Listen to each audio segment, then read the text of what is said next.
remember the first time when you came, and it was a terrible situation. Yeah. And it was at that Yeah. time, at that Yeah. particular time, but we didn't think in terms. I think, well, what has the national government done in reference to this? Because I think that at one time the government was given various administrations played a significant role in terms of. Well, the thing is that they got the Ryan White program. Okay. We're ready.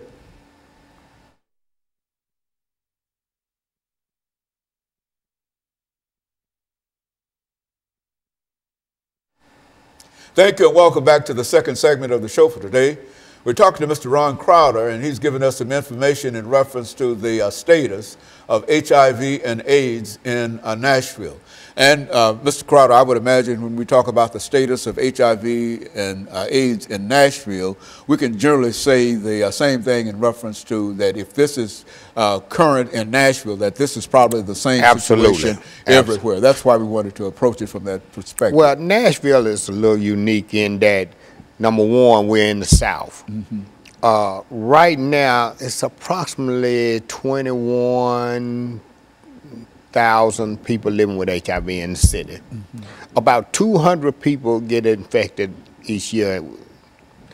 While HIV in Nashville is down by approximately 30%, and it has been over the last 4 or 5 years, we still are the 22nd city, number 22 in the United States with the highest HIV rate. And that's due to poverty, being in the South, lack of education, lack of appropriate health care. That's a lot of many reasons.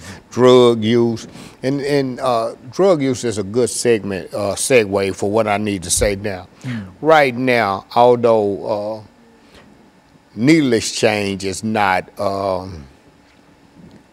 legal in Nashville, we know that needle exchange reduce HIV rates in the injection drug use population. So StreetWorks, you know, we just had to be proactive on that front. So we do provide sterile syringes for people who are actively using. While we don't condone drug use, we do know that they're going to use drugs whether they have clean needles or not. So in order to reduce HIV infection rates, we provide sterile syringes for people who are actively using, but we also offer them information and try to help them move to get into drug treatment. And we do that. Also the same thing with hepatitis C. We have probably 50 or 60% hepatitis C positivity rate in our testing. Now, what do you mean when you say HIV and this? You've got another disease that you hepatitis C. Hepatitis C. Now, what is that all about? Hepatitis C is a disease that affects the liver. So people would have, like me, I had hepatitis C. The good thing about me, and I've just been blessed by the Lord, I was able to stick around, or the Lord kept me living long enough to see a medication that come through that people could tolerate. When I first came on the show, I had hepatitis C, but the only drug they had was interferon, and it was horrible. People would rather die than to take that drug, and a lot of them did. But now they have a new drug on the market that clears hepatitis C in 12 weeks. You take the pill for 12 weeks. Granted, I'm still blessed because I'm a veteran, but the pill cost that 12-week supply of that drug costs $96,000. But because I'm a veteran, I was able to get it. And a lot of people is able to get it too. One way or the other. But there's still several people that drug is out of range for them. But thank God that now I'm cured of hepatitis C. A lot of my friends died with hepatitis C because they had cirrhosis of the liver. But also, the other thing is, if we can get, and people talk to me about all the time, aren't you promoting drug use? And I say, look, No, we're not promoting drug use because we give away clean syringes. They're going to use drugs anyway. One way or the other. Whether they have to use a sterile syringe or whether they share a syringe with somebody else, they're going to shoot the dope.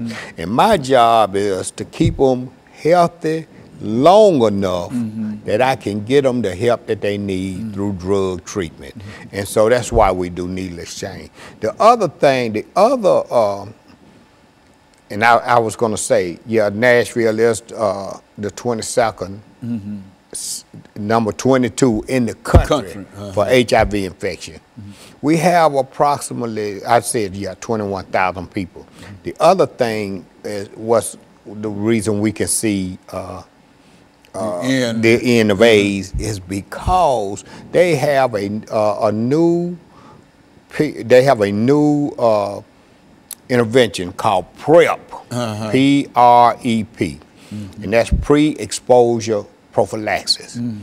It's kind of like the morning after pill. So now people in high-risk situations, and it's particularly men who have sex with men, they can take a drug called Truvada, and it will prevent them from getting HIV. Now, don't get me wrong, I'm not saying, hey, go out and have unprotected sex, or but what I am saying is that undetected viral load with PrEP, that's why we can see it now. Because people with undetectable viral load, which I am a person living with HIV and have been since the 80s, my viral load is undetectable. So the chances of me transmitting HIV to a sexual partner is slim and none. And when I say slim and none, they done studies, and there's been no seroconversion among discordant couples. That means one positive, one negative couple with undetectable viral load. And it's strange that on my way here today to do this show, they was talking about organ donation of people who are HIV positive. This is how we know HIV, the end of AIDS is near, because now HIV positive person can donate an organ. They can, not only can they donate an organ, they are now receiving organ. Before they wouldn't even give the blood. I mean, not the blood, but they wouldn't even give a HIV positive person an organ, because they were like, oh, he got HIV, he's gonna die anyway. Why would we give him an organ? So, man, this is really some exciting times in the HIV/AIDS world. Okay, and so what we're going to do, we're going to take this final commercial break, Brother Crowder. Crowder. And then we're going to, Crowder. I know. And then we're going to come back and we're going to have our final segment. We'll be back with our audience following this very, very short commercial break.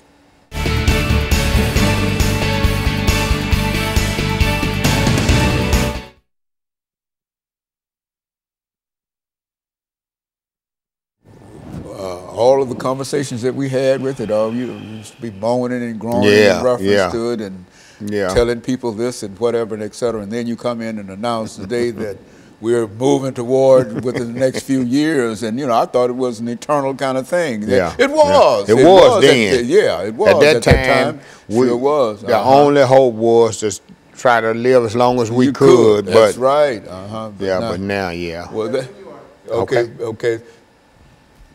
Okay.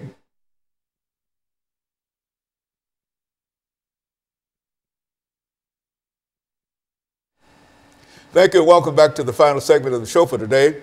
We're talking to Mr. Ron Crowder, and he's giving us some information in reference to the status of HIV and AIDS in Nashville. And I think I must say up front, Mr. Crowder, that the information that you have reported today is very, very positive and well hoped for information, because I can remember when you came to me and dealing with the same kind of situation, and it was moaning and groaning, not only in reference to what happened in Nashville, but all over the world, in a real sense. And now you're telling us that there's a possibility that we might see the end of AIDS within the next half decade or so. Yes. Go on, talk about it from that perspective. Yeah, Dr. Haney, you're right. You're absolutely right. We're very optimistic that the end of AIDS will occur within the next 5 to 10 years. We're very optimistic. That's not to say that people still shouldn't take the same precautions as they have taken before. While the optimism is good, there is some things that I'm gonna tell you that's not so good. For example, HIV